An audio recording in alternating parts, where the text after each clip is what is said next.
નમસ્કાર મિત્રો, વાર્તા સાંભળવા માટે આવ્યા છો? ચાલો વાર્તાની શરૂઆત કરી. મિત્રો, મારું નામ હેતલ છે અને મારી ઉંમર 28 વર્ષની છે. અમારા ઘરમાં હું, મારા પતિ, મારા સાસુ અને સસરા રહીએ છીએ. મારા લગ્નને 5 વર્ષ થઈ ગયા છે, પરંતુ હજી સુધી મને સંતાન સુખ નથી મળ્યું.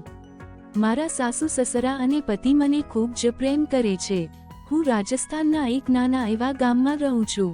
એક રાત્રે મારી સાથે એવી ઘટના બની હતી કે જેને સાંભળીને તમારા હોશ ઉડી જાય. આ વાત ત્યારની છે જ્યારે મારા પતિ તેમના ઓફિસના મિત્રો સાથે ફરવા માટે બહાર ગયા હતા. હું એ વાતથી થોડી ગુસ્સે હતી કે તેઓ મને સાથે કેમ નથી લઈ ગયા. રાત થઈ એટલે અમે બધાએ ભોજન કર્યું.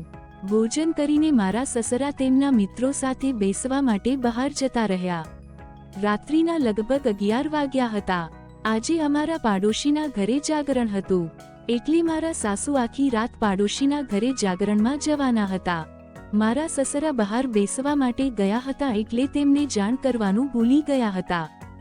આજે મારા પતિ પણ ઘરે ન હતા, એટલે મેં વિચાર્યું કે હું બધા કપડાં અત્યારે ધોઈ નાખું, એટલે મારે સવારમાં કામ ઓછું કરવું પડે. મેં બધા કપડાં ધોઈ નાખ્યા અને ત્યારબાદ સ્નાન કર્યું. હું બાથરૂમમાં મારા કપડાં લાવવાનું ભૂલી ગઈ હતી, જેથી ત્યાં મારા સાસુના કપડાં પડ્યા હતા, એટલે મેં તેના કપડાં પહેરી લીધા. ઘનઘોર રાત હતી ને અચાનક ઘરે લાઇટ જતી રહી. તમને બધાને તો ખબર જ હશે, ગામડામાં ગમે ત્યારે લાઇટ જતી રહે છે. હું ફળિયામાં કામ કરી રહી હતી, ત્યાં અચાનક પાછળથી કોઈક આવ્યું અને મને એવું લાગ્યું કે આ મારા પતિ હશે, એટલે હું એમ જ ચૂપચાપ ઊભી રહી.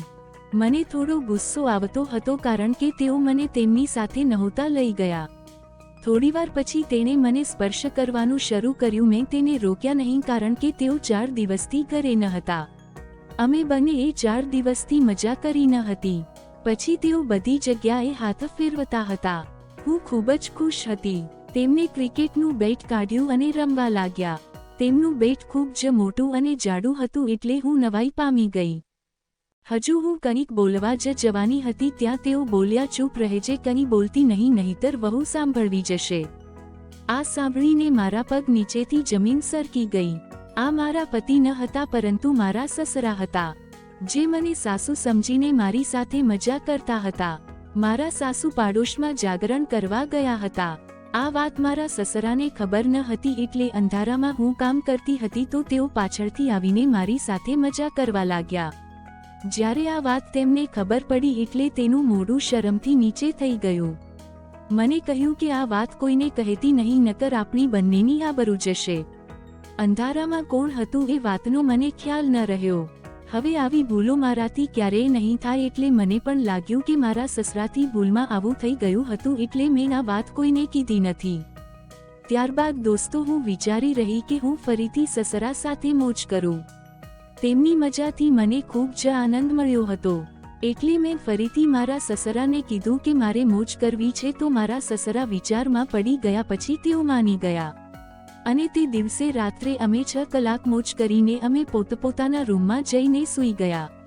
આવી જ વાર્તા સાંભળવા માટે ચેનલને સબસ્ક્રાઇબ કરજો દોસ્તો. ધન્યવાદ.